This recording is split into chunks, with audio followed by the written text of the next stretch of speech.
Welcome back to the video series 18 Things that Peak Performing People Do Differently Than You Do.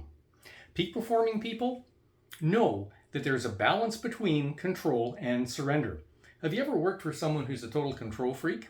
You probably have. Almost everybody has, right? And it's not a lot of fun.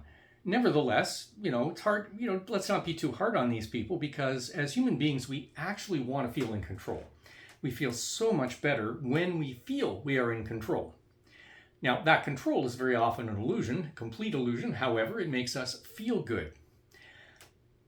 Now, peak performing people are a little bit different because they are very different from workaholics and control freaks.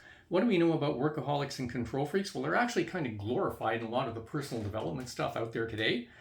There's a huge school of personal development that focuses on the just grind, just work harder, just push approach to life. And that whole approach, well, it's not that there's no value in it, and there's certainly value in discipline and consistency. However, that can be really, really overdone. And peak performers know that can be overdone. They know when to surrender and go with the flow. They also know what and when to try to control. And it's a very, very fine balance you only learn over time. But we're Westerners. We're not very good with things that have nuance like this. We're not very good with the yin and yang of success. The yin and yang of success is very simple. The yin is surrender and go with the flow, and the yang is push and take action. Well, we have to do both. And anybody, think about it this way, anybody who has ever had a great vision of anything and achieved that vision will tell you that it came about in ways they could never have imagined.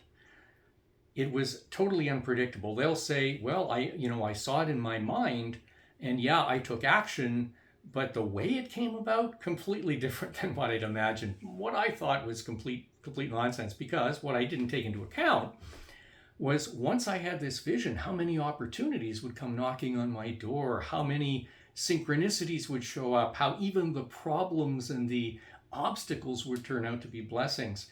These things can't be predicted, they can't be known, they can't be planned for.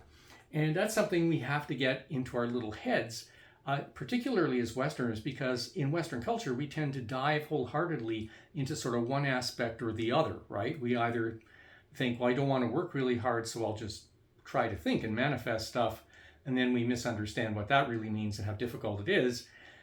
Or we think, I'm just going to go and grind because that's the way to do it, just push. Good, almost Calvinist work ethic type of thing. The problem is, neither one of those on its own is the whole truth. And peak performing people know that. So that's it for this time. We'll see you next time for the next episode of 18 Things Peak Performing People Do Differently Than You Do.